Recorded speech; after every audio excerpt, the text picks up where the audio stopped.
안녕하세요. 네, 이번에는 별 사진을 어떻게 찍는지에 대한 내용을 설명해 주실 분을 모셨습니다. 자기소개 먼저 부탁드릴게요. 네, 전 오늘 여러분들이 이 방송만 열심히 듣는다면 언제든지 밤하늘의 별을 여러분들의 스마트폰, 카메라 등에 남길 수 있게 해드릴 별사진 전문가 점성술사입니다. 아, 점성술사. 점성술을 전공하신 분이시군요. 점성술은 어떤 학문인가요? 점성술사는 제 이름이고요. 전공은 따로 있답니다. 그럼 카메라는 취미로 하고 있답니다. 네, 이렇게 귀하신 분을 모셔봤는데요. 그렇다면 카메라, 특히 스마트폰으로 별 사진을 찍는 방법에는 어떤 방법이 있나요? 진행자님 상태가 안 좋아 보이세요. 식은땀 떨리시는 것 같고 말도 더듬으시는데 괜찮으신가요? 괜찮을 리가. 아니, 괜찮아요. 어서 진행해 주세요.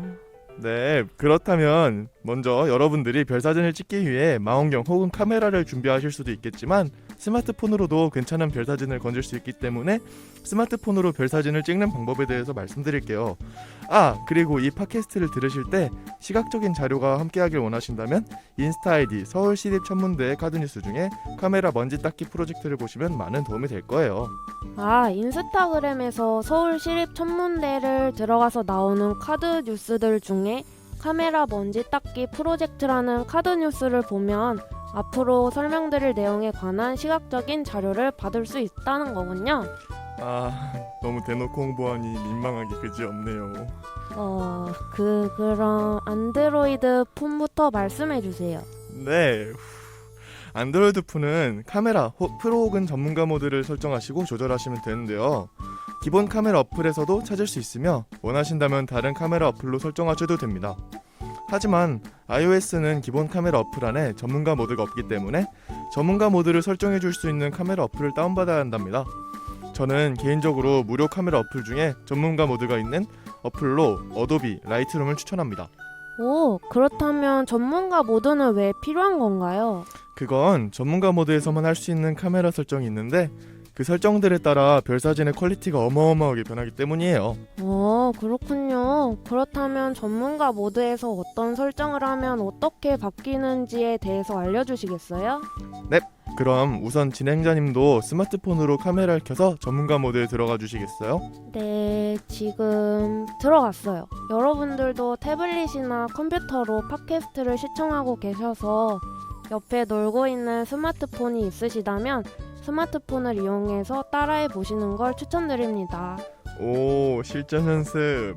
자, 전문가 모드를 들어가시면 조절할 수 있는 설정값들이 스마트폰 화면 가장자리에 뜰 거예요.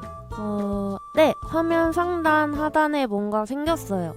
잘 따라오고 계시는군요. 그럼 ISO라고 쓰여있는 버튼부터 설명해 드릴게요.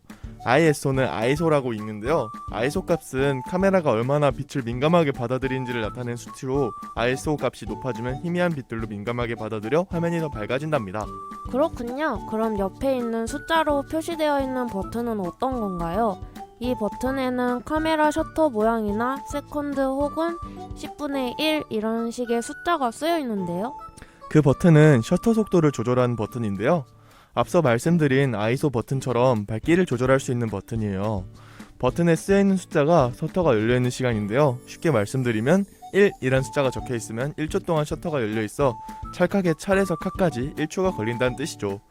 따라서 2면 찰칵, 4면 찰칵,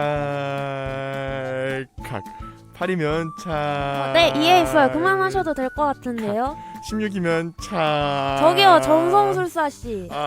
네, 설명을 드리다 보니 저도 모르게 신이 나서 다른 버튼들도 마저 설명해주세요. 네, 다음으로는 초점거리 조절 버튼이 있는데요. 이 버튼은 무언가를 겨냥하는 듯한 마크가 그려져 있는 경우가 대부분이에요. 이 버튼을 누르면 말 그대로 초점거리를 조절할 수 있는데요. 초점거리를 멀리 할수록 멀리 있는 물체가 더 뚜렷해지고 가까이 할수록 가까이 있는 물체가 더 뚜렷해지는 방식이랍니다.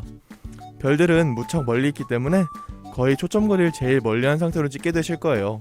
그렇군요. 그럼 달 사진을 찍을 때 정도에는 조금 가깝게 설정해야 될 수도 있겠네요. 맞아요. 이해가 빠르시네요. 이제 얼추 설정이 마무리되는 것 같아요. 남은 건 조리개 값과 노출 분용 정도가 있답니다.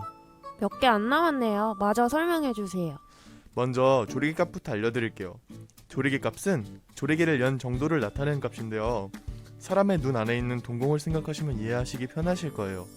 어두운 곳에 들어가면 동공이 더 많은 빛을 모으기 위해 커지고 밝은 곳에 있으면 동공이 작아지는데요. 카메라의 조리개도 같은 원리로 더 많은 빛을 모으려면 더 열려있고 더 적은 빛을 모으려면 더 닫혀있는 방식이랍니다. 이 설정값은 F 뒤에 숫자가 붙어있는 방식으로 표기되는데요. 작을수록 조리개가 더 열려있어 더 많은 빛을 받아들입니다. 그렇군요. 그렇다면 마지막으로 노출 보정값은 어떤 값인가요? 노출 보정값은 말 그대로 노출을 보정해주는 것인데요. 노출은 셔터 속도와 조리개 값으로 조절되는 값으로 플러스 마이너스 혹은 EXP가 표시되어 있는 버튼을 주로 사용하고, 노출 보정값을 플러스 값으로 설정하면 좀 더 밝게, 마이너스 값으로 설정하면 더 어둡게 설정됩니다. 그렇군요. 정리하자면 ISO, 셔터 속도, 초점 거리, 조리개, 노출 보정 이렇게 5개의 설정으로 별 사진을 찍을 수 있다는 거 맞죠? 네, 맞아요. 그리고 별들의 빛은 아주 희미한 편이기 때문에 셔터 속도가 길고 ISO도 높은 경우가 많아요. 그래서 스마트폰을 손으로 들고 찍으시는 것보다는 어딘가에 고정시켜 놓고 가만히 놔두시는 게 좋습니다. 그렇기 때문에 최대한 가만히 있기 위해서는 타이머를 설정한 후 카메라 셔터가 찰칵하기 전에 움직이지 않는 곳에 고정해 놓는 것이 좋아요. 여러분에게 삼각대가 있으시다면 편리하시겠지만 없으신 분들도 걱정하지 마세요. 여러분의 신발도 꽤나 괜찮은 지지대 역할을 수행할 수 있답니다. 제가 그 방법을 소개할게요. 우선 신발을 벗으신 후 스마트폰을 신발에 기대어 각도를 조절해 본 뒤 타이머 설정 후 빠르게 방금 드신 그 각도로 스마트폰을 고정해 주시면 짜잔! 삼각대 안 부러운 사진들이 빠밤 하고 나온답니다.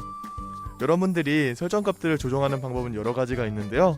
상황에 따라 변하기 때문에 정해진 방법은 따로 없고, 직접 조절해 보시면서 적당한 값을 찾아 본인만의 사진을 찍다 보면 어느새 여러분도 별사진 전문가가 될 수 있을 거예요. 네, 이번 시간에는 별 사진을 찍는 방법에 대해서 알아보았어요. 이번 방송을 듣고 여러분들도 별 사진 전문가들이 되시길 바랄게요. 안녕.